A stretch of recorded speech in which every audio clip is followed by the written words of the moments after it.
YouTubers, Fortune Cookie 45 LC coming to you from the Hot Lead Zone. And in all marksmanship games, we're trying to put 2 bullets or 2 arrows into the same hole.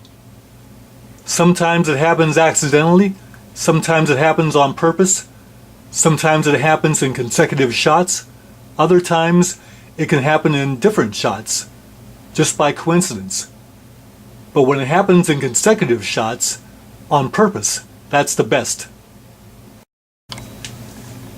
In high power rifle, if you shoot 2 shots into exactly the same hole at 200 yards standing, what happens is the first shot will get the spotter put into that bullet hole, and the second shot going through exactly the same bullet hole will blow the spotter out and destroy the target, resulting in a delay to the whole line for target repair.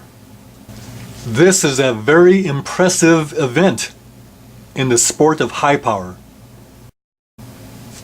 In the sport of IPSC or IDPA competition, 2 consecutive shots, like on a double tap, through the same hole causes quite a bit of consternation and again delay to the stages that are being run. The reason why is very difficult to score. Do you score it as 1 hit in the A zone and the other one a complete miss, when really 2 bullets went through the same hole? This happened in an event to either Brian Enos or Todd Jarrett. One of the two shot a double tap and there was only 1 hole in the target and they had a hard time scoring it. Finally figured out that 2 bullets went through the same hole because the center meat plat that had been burned out was a little larger than other bullet holes.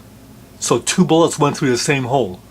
Otherwise, that would have been scored as 1 hit in the A zone and 1 miss. But that held things up for a while until they figured that out.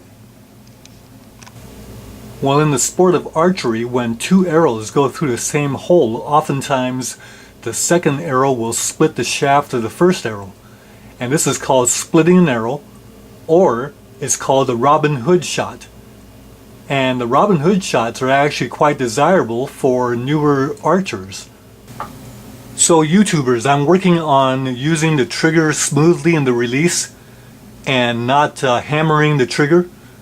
Well, what happened was I fired the first arrow and it hit at 9 o'clock in the black outside the bullseye, and I was a little disappointed because I didn't do a good job releasing that arrow.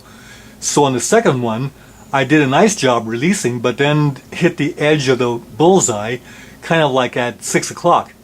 And that was disappointing because it was a good release. I thought it should be at least solidly in the bullseye.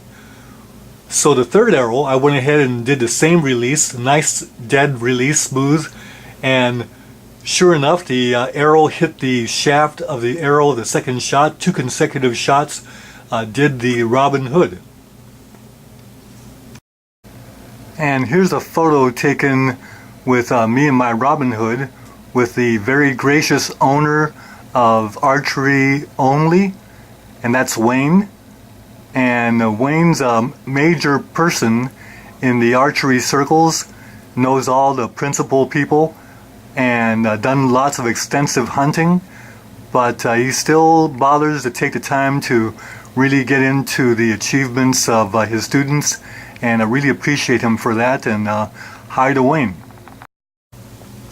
So here's a close-up of that aluminum Robin Hood. And you'll notice that when the second arrow hits the shaft of the first arrow, that the aluminum peels back in a flower pattern. And this is what Wayne said, that these are very neat to get.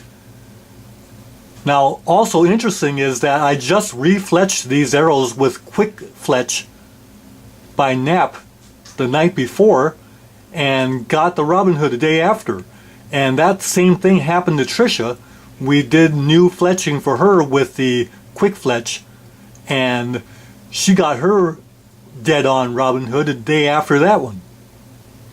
Something about the accuracy of quick fletch.